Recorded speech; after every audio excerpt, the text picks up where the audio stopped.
하나님 말씀은 요한계시록 16장 1절로 4절까지입니다. 또 내가 들으니 성전에서 큰 음성이 나서 그 일곱 천사들에게 말하되 너희는 가서 그 하나님의 진노의 그 일곱 대접들을 그 땅 속으로 쏟으라 하더라. 첫째 천사가 가서 그 대접을 그 땅 속으로 쏟음에 그 짐승의 표를 가진 사람들과 그 우상에게 경배하는 자들에게 악하고 독한 종기가 나더라. 둘째 천사가 그 대접을 그 바다에 쏟음에 그 바다가 곧 죽은 자의 피같이 되니 그 바다 가운데 모든 생물이 죽더라. 셋째 천사가 그 대접을 강과 물 근원에 쏟음에 피가 되더라.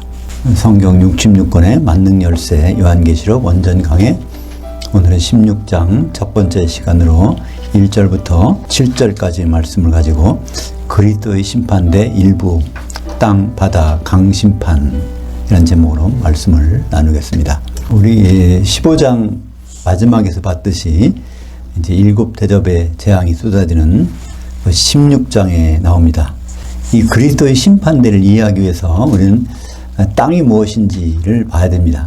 성경에서 땅, 특별히 신약 성경에서 또 요한계시록에서 땅이 무엇인지를 잘 이해하고 들어가야 그 다음에 부분이 이해가 됩니다. 땅이라는 것은 우리가 이 밟고 다니는 땅이 있지만 또 다른 땅이 있습니다. 마태복음 5장 5절 온유한 자들은 복이 있나니 그들이 그 땅을 기업으로 받을 것이며, 이때의 땅은 온유한 자가 받는 땅인데요. 온유한 자라는 것은 무엇일까요?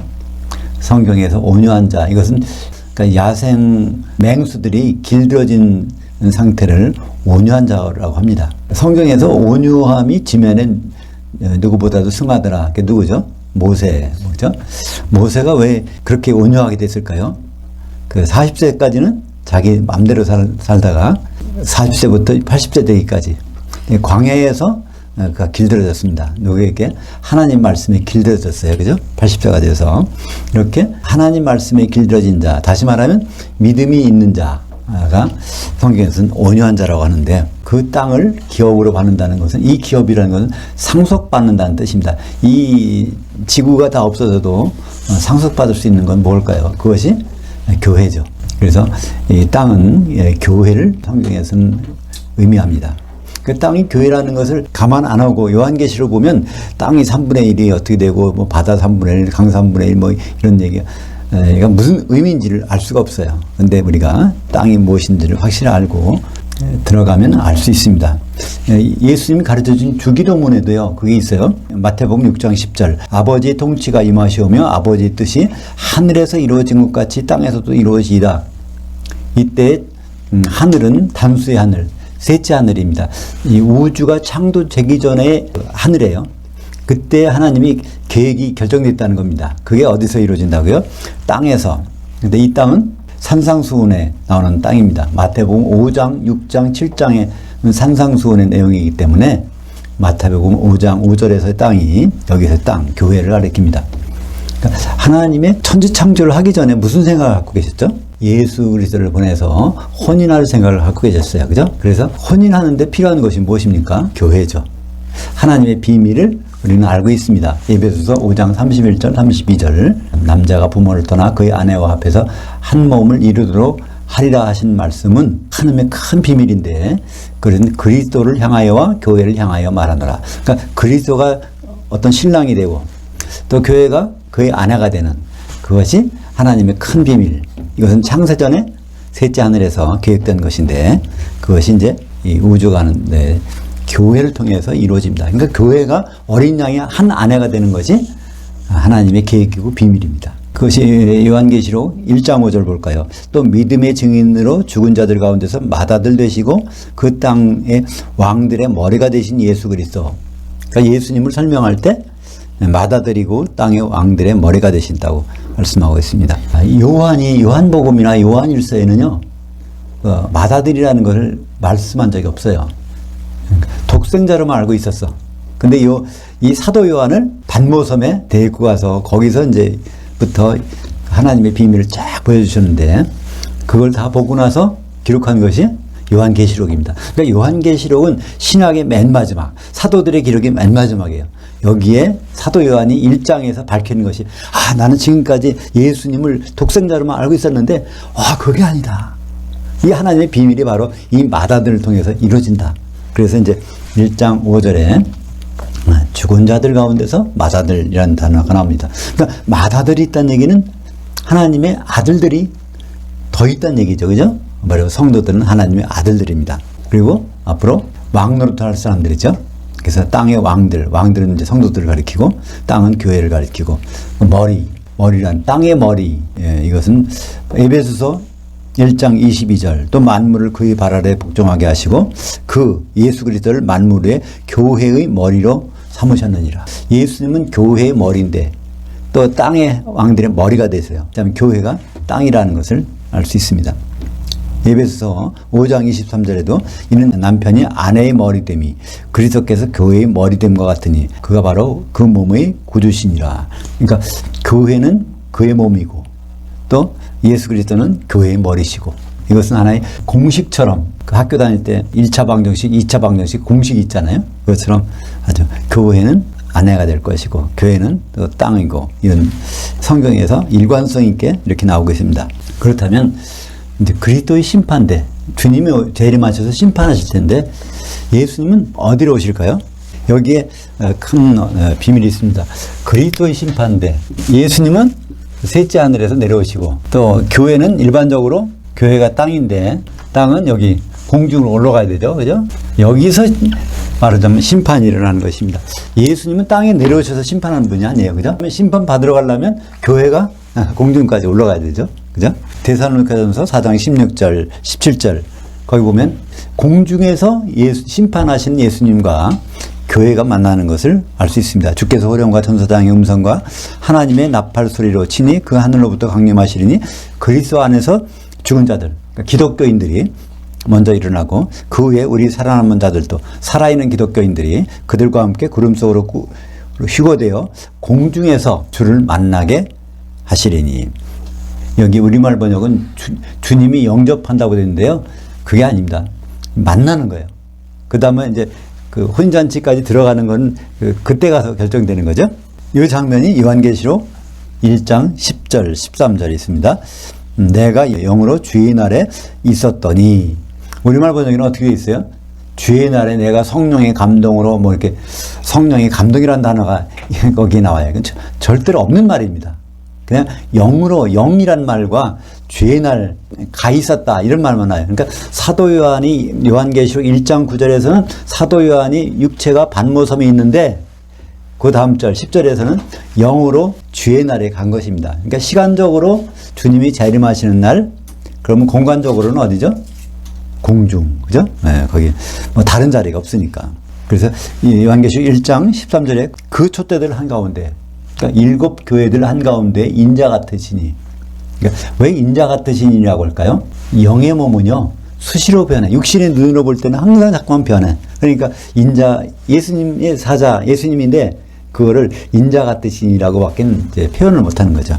그러니까 이 장면이 바로 요한계시록 1장 13절의 장면이죠. 그죠? 7 촛대 가운데 7 교회 한가운데 거기에 이제 주님이 계신 것을 볼 수 있습니다.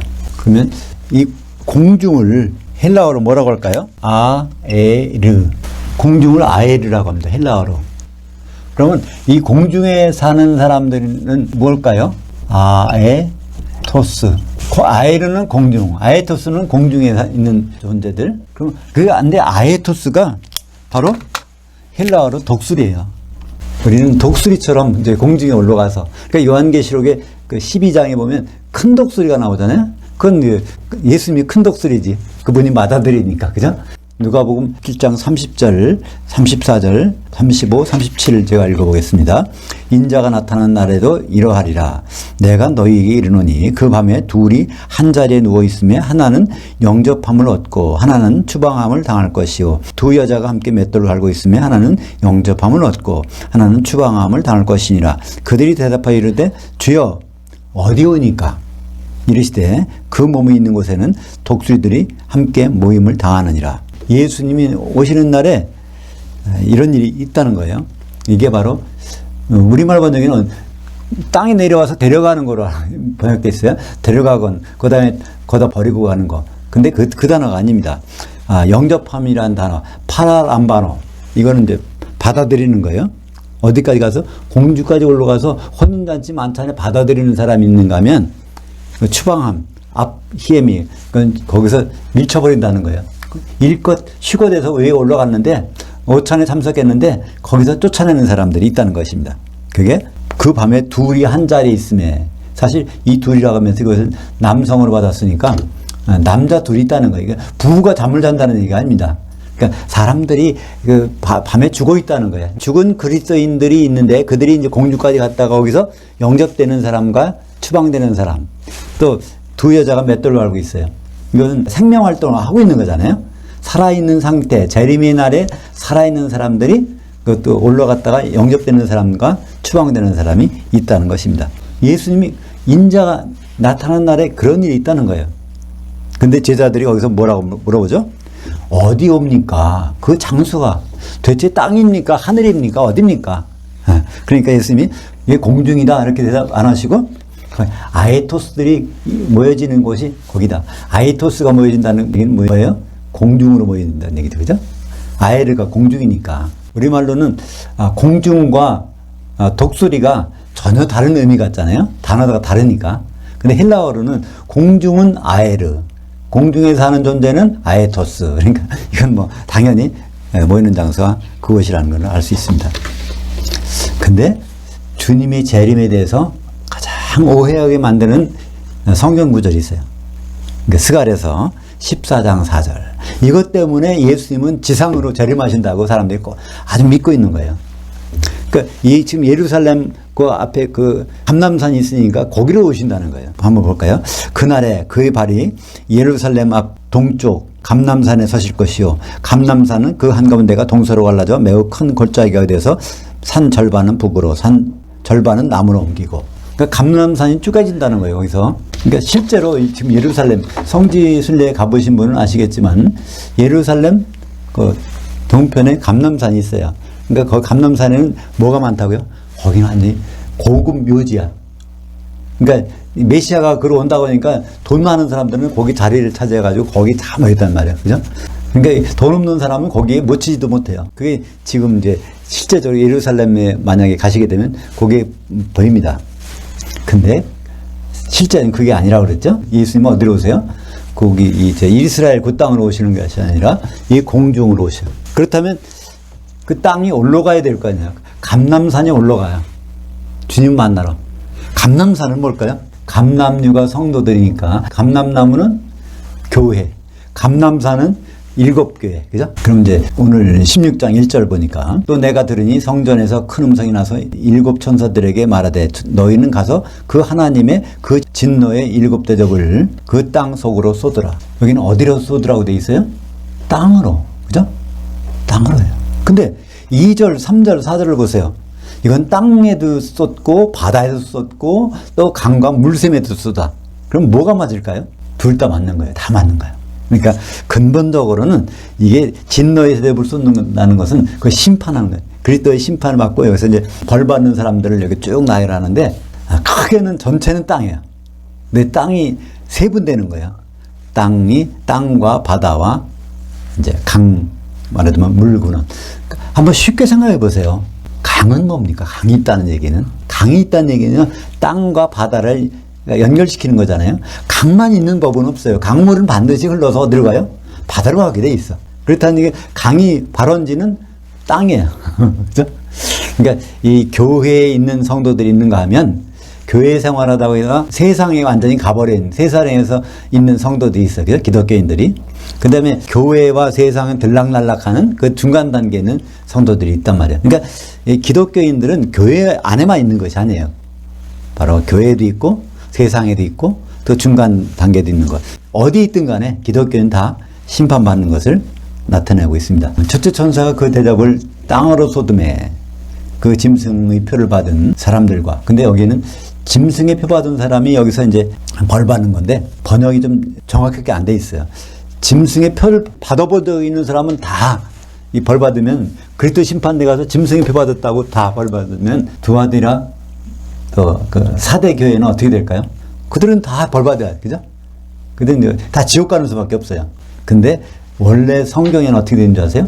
가지고 있는 표를 받아서 그냥 회개하지 않고 끝까지 이 표를 자랑하고 갖고 있는 사람, 이게 그렇다는 거고, 이것을 지이지 않은, 그러니까 표를 받았지만 그것을 버리는 것을 바로 회개하는 거죠.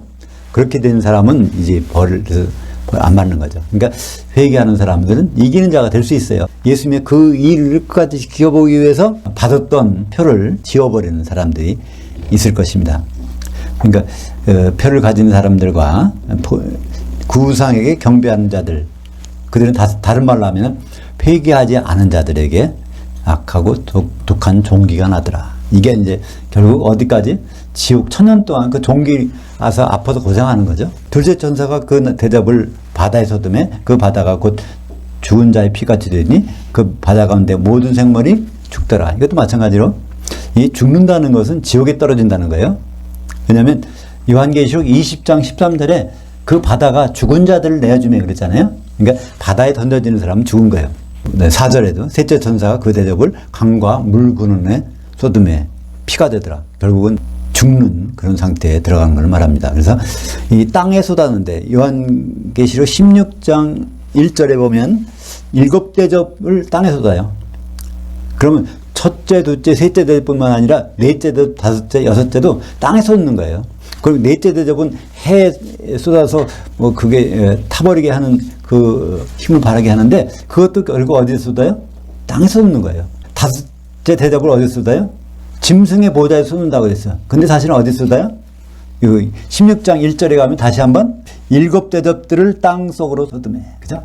사실은 크게 보면 교회를 심판하는, 기독교를 심판한 건데 이것을 이제 세부적으로 보면 땅에, 바다에, 강에, 뭐 해에, 짐승의 보좌에, 공중에 이렇게 이런 것들이 또 아마겟돈 전쟁을 하려고 일으키는 그런 장소에다가 이걸 다 마련하는데 이것은 모두가 어디서 쏟는 거예요? 그러니까 7대접은 이 공중에 쏟는 겁니다. 여기에 쏟는 거예요. 왜냐하면 땅이 공중으로 올라왔기 때문에. 그죠? 그래서 7대접은 그리스도의 심판대를 자세하게 설명하고 있는 겁니다. 성경에 보세요. 그리스도 심판대가 요한계시록에 어디 있나? 잘 희미하잖아요?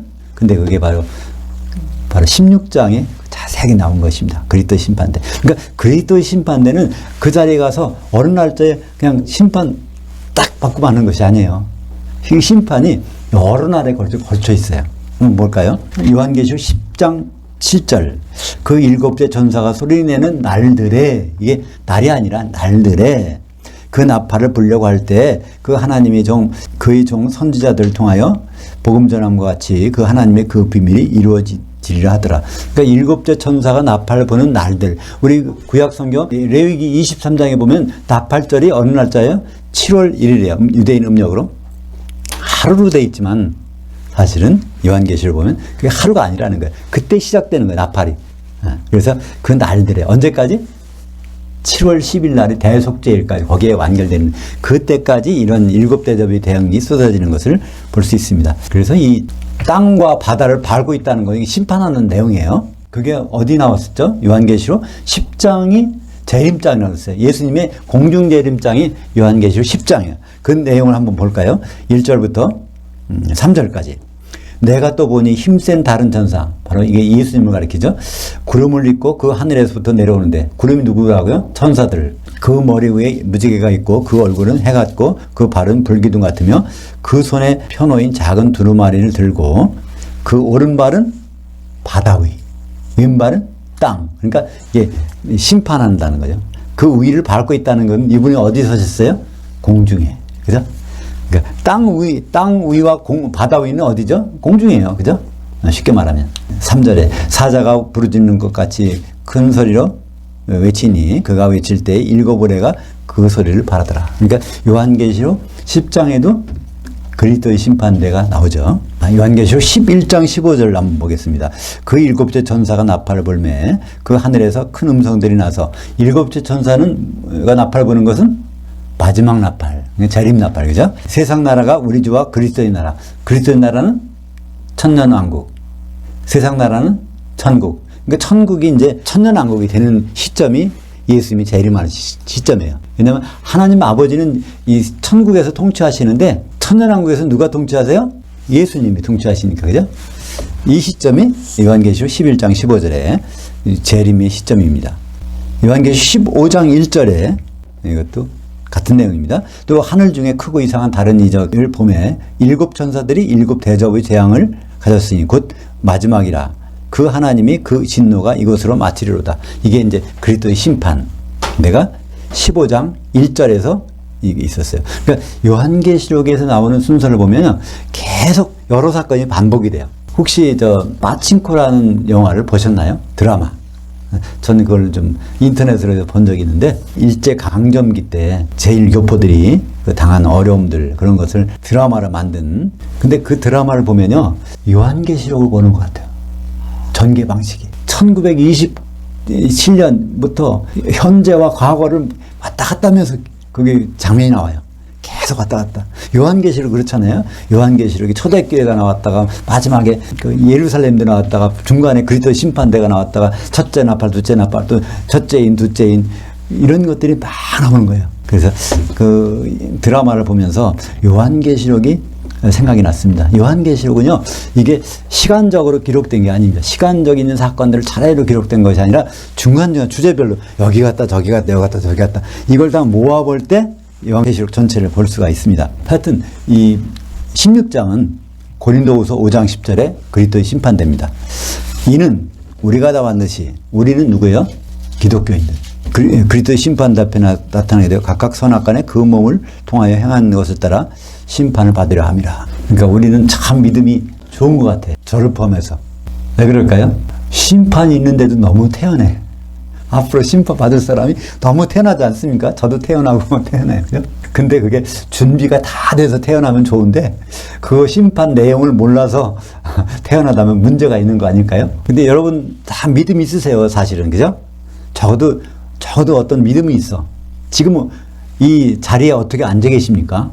믿음이 있어. 일본은 그렇게 지진이 많이 나도 대한민국은 지진이 날 염려가 없으니까 여기 땅이 꺼질 이유는 없지. 그런 믿음이 있으시니까 지금 편안히 앉아 계신 거 아닙니까? 근데 지진이 일어난 그런 정보를 알고 있는데 그 자리에 앉아 있을 사람은 없잖아요. 반드시 우리가 다 반드시 기독교인들은 반드시 그리스도의 심판대 앞에 서서 심판을 받게 됩니다.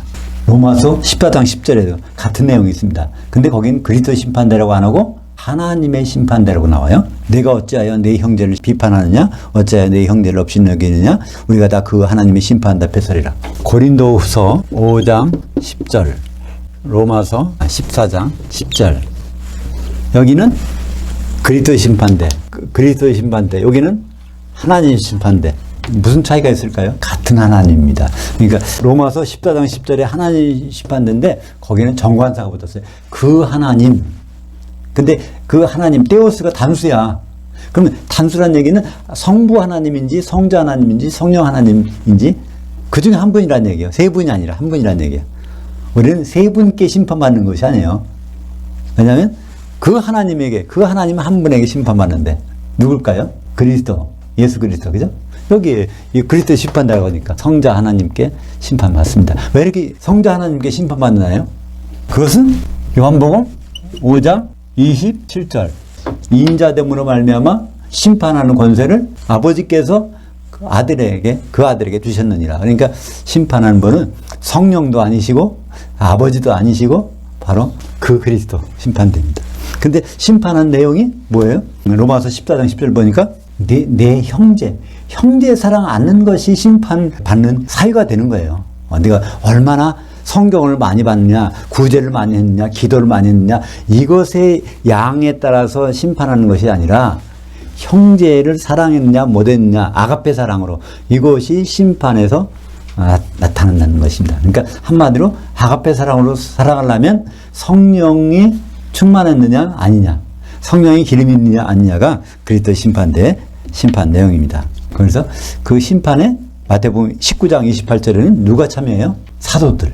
왜냐하면 우리에게 성령을 매개체로 주신 분은 사도들이니까. 그죠? 사도들 아니고선 성령 받을 수가 없어요. 사도들이 안수하며 성령이 내리잖아요. 그러니까 성령이 내렸는지 안 내렸는지는 누가 판단해요? 사도들, 12 사도들이 판단합니다. 그래서 마태복음 25장 양과 염소에 비해서 기독교인들이 심판받는 장면이 나오죠. 5절 보겠습니다. 내가 들으니 물을 차지한 천사가 이르되 전에도 계셨고 지금도 계신 거룩하시니요 이렇게 심판하시니 의로우시도다. 그러니까 성경은요 이거를 잘 의미 있게 따져보면은 금방 무슨 말인지 나와요. 다시 한번 볼까요? 요한계시록 16장 5절 내가 들으니 이건 누구죠? 사도 요한이 들어보니 물을 차지한 천사가 이르되 전에도 계셨고 지금도 계신 거룩하시니요 이렇게 심판하시니 의로우시도다. 근데 여기에 이런 말 비슷한 말을 한 적이 있어요. 1장 8절 보겠습니다. 요한계시록 1장 8절 주 하나님이 이르시되 나는 알파와 오메가라 이제도 있고 전에도 있었고 장차 올 자요 그 전능한 자라. 또 4장 8절에 내 생물은 그 다음에 중요하고 그들이 밤낮 쉬지 않고 이르기를 거룩하다 거룩하다 거룩하다 주 하나님 곧 전능하시니여 전에도 계셨고 이제도 계시고 장차 오실 이시라 하시고. 그러니까 항상 성부 하나님은 지금도 여기 계세요. 근데 장차 오시겠대. 장차 오시겠다는 분이 없어. 그렇다면 그 장차가 바로 현재가 됐다는 얘기죠. 장차 오셔서 심판하시겠다고 하는데 장차 오시리라는 것이 없으니까 바로 그 시점이 심판하는 시점이라는 거예요. 그죠? 그러니까 우리는 이걸 읽으면서 아, 이 시점이 그리스도의 심판의 시점이구나. 그거를 알 수 있어야 됩니다. 성경은 굉장히 쉬운 건데 딴 생각하면 그걸 알 수가 없어요. 근데 그리스도 심판대는 누가 오세요? 아버지가 오셔. 근데 아버지는 심판을 안 하셔. 옆에서 보고만 계셔. 왜 그럴까요? 아들에게 심판을 맡기셨기 때문에.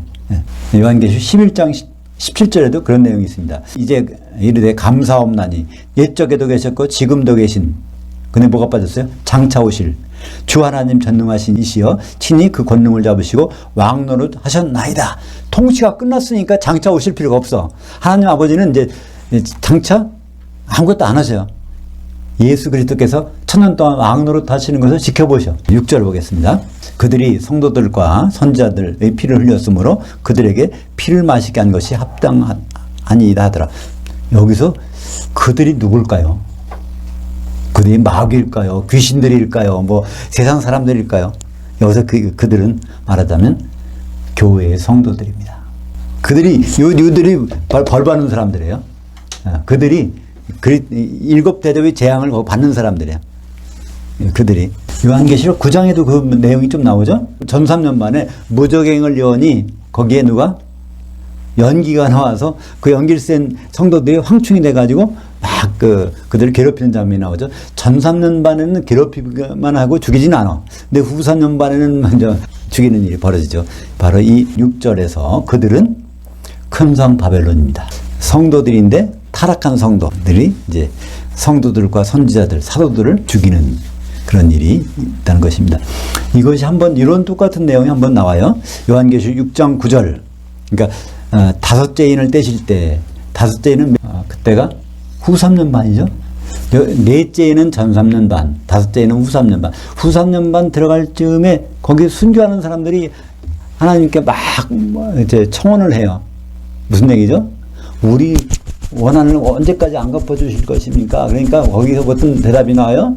아직 너희 동무 형제들, 동무종들이 그 서머나 버가모 교회가 순교당할 때까지는 좀 기다리고 있어라. 그런 말이 나오죠? 그게 바로 요한계시록 6장 9절부터 10절, 11절까지 볼까요? 다섯째 인을 뗄 때 내가 보니 하나님의 말씀과 그들이 가진 증거로 말미암아 죽임을 당한 혼들, 두중인교회, 그 원일시에 죽은 두중인교회가 제단 아래에 있어 큰 소리로 불러 이르되 거룩하고 참되신 대주제여 그 땅에 거하는 자들을 심판하여 우리 피를 갚아주지 아니하시기를 어느 때까지 하시려 하나이까 하니. 여기도 그 땅이 나오네요. 그러니까 큰 성은 바벨론을 가리키는 거죠. 각각 그들에게 흰 두루마기를 주시며 이르시되 아직 중간에 쉬되, 이게 하프타임을 갖고 있어라는 말이죠. 그들이 동무종들과 형제들도 자기들처럼 죽임을 당하여 그 수가 자기까지 하라 하시더라. 그 동무종들은 서머나 버가모께. 7절 보겠습니다. 내가 들으니 그 제단이 말하기를, 이게 제단이 말한다고 했는데 원전에 보면 제단으로부터 말하는 소리가 들렸다는 얘기입니다. 그러하다 주 그 하나님 곧 전능하신 이시여 당신께서 심판하시는 것이 참되시고 의로우시도다. 그러니까 그리스도의 심판대는요 참되고 의로운 심판이요. 그 참되고 의로시다. 그것이 요한계시록 15장 3절에 나옵니다. 그러니까 요한계시록 15장 2절 3절은 뭐죠? 심판이 끝난 다음에 불 섞인 유리바다 지옥 위의 공중에서 이제 찬송하는 장면이죠. 하나님의 종 모세의 그날에 어린 양의 그 노래를 불러 이르되 주 하나님 전능하신시여 하신 일들이 크고 놀라우시도다. 만국의 왕이시여 주의 길이 의롭고 참되시도다. 이 주의 길이라는 것은 방법입니다. 주의 심판하신 방법이 참 이거 의롭다는 거예요. 그리고 참되시다는 겁니다. 요한계시록 19장 1절에도 이 일 후에 내가 들으니 하늘에 허다한 무리에 큰 음성 같은 것이 있어 이르되 할렐루야 구원과 영광과 능력이 우리 그 하나님께 있도다. 그 심판은 참되고 의로운지라. 음행으로 그 땅을 더럽게 한 큰 음녀를 심판하사 자기 종들의 피를 그 음녀의 손에 갚으셨도다. 여기에서 보면 알 수 있죠. 누굴 심판해요? 음녀를 심판하는 거예요. 음녀를 심판해서 바닷속으로 불 섞인 바닷속으로 던지는 것이 결국 7대접의 재앙을 쏟는 것이고 그리스도의 심판됩니다. 그러니까 이것이 계속 여러 각도에서 반복되는 것을 우리는 볼 수 있죠.